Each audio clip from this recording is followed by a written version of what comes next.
اور خواہش نفس کیا ہوتی ہے؟ ایک خواہش وہ ہوتی ہے جو اللہ کی ہوتی ہے، اور ایک خواہش وہ ہوتی ہے جو سیلف کی ہوتی ہے۔ اللہ کے حبیب کے بارے میں پروردگار عالم نے فرمایا کہ یہ وہ انسان ہیں، یہ وہ عظیم ہستی ہے جو اپنی خواہش نفس سے کچھ نہیں کہتے، جو ہم انہیں کہتے ہیں وہ تم تک پہنچاتے ہیں۔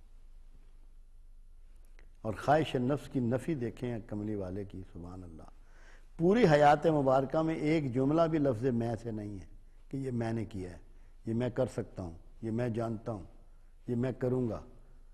ہر جگہ انہوں نے اللہ کا اسم استعمال فرمایا کہ جو کرے گا میرا اللہ کرے گا، جو جانتا ہے میرا اللہ جانتا ہے، جو چاہے گا میرا اللہ چاہے گا۔ حدیث قدسی ہے خواہش نفس کے بارے میں، کیا ہے میرے بندے، ایک تیری خواہش ہے اور ایک میری چاہت ہے، ہوگا وہی جو میری چاہت ہے، اور اگر تو اپنی خواہش کے پیچھے بھاگے گا تو میں تجھے تھکا دوں گا، اتنا تھکا دوں گا کہ ہوگا وہی جو میری چاہت ہے، اور اگر تو میری چاہت پر چلے گا تو میں تجھے وہ بھی دے دوں گا جو تیری خواہش ہے۔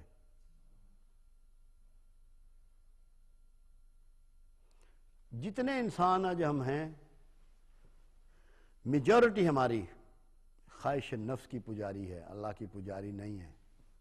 ہم تو عبادات بھی اپنی خواہش کے مطابق کرتے ہیں، اللہ کے حکم کے مطابق نہیں کرتے۔ ہم مکمل طور پہ گرفتار ہیں، خواہش نفس کے شکار ہو چکے ہیں۔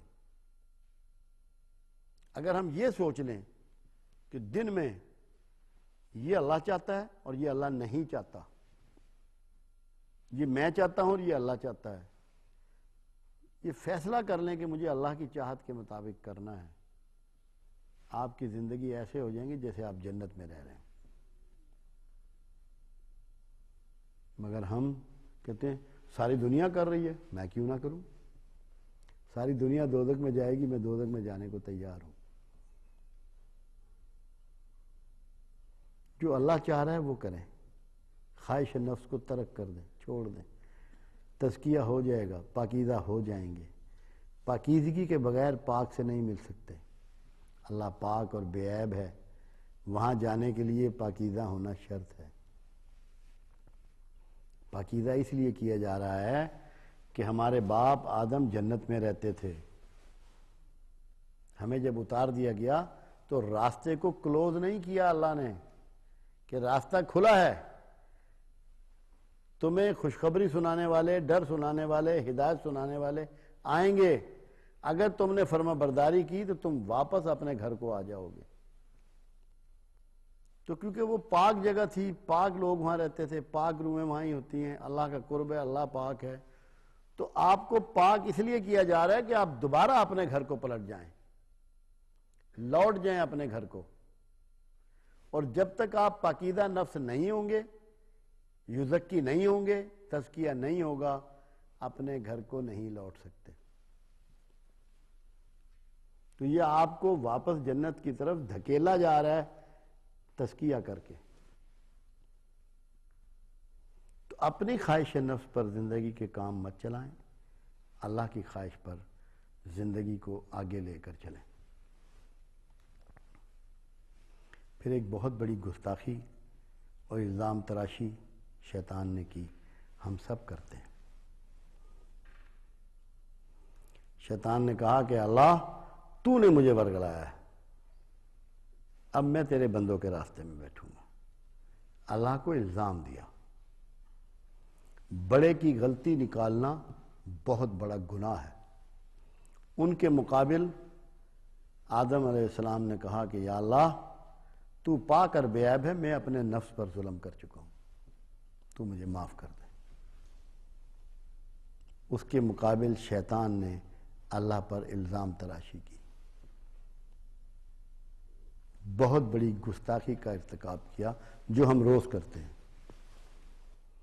جب ہمیں فائدہ ہوتا ہے، کاروبار چمک جاتا ہے، امتحان میں کامیابی ہوتی ہے، ہم کہتے ہیں جی کہ میں نے بڑی محنت کی، جدوجہد کی، ایفرٹس کی، اور جب ناکامی ہوتی ہے خود کو ہو اولاد کو ہو ہم کہتے ہیں اللہ کی مرضی.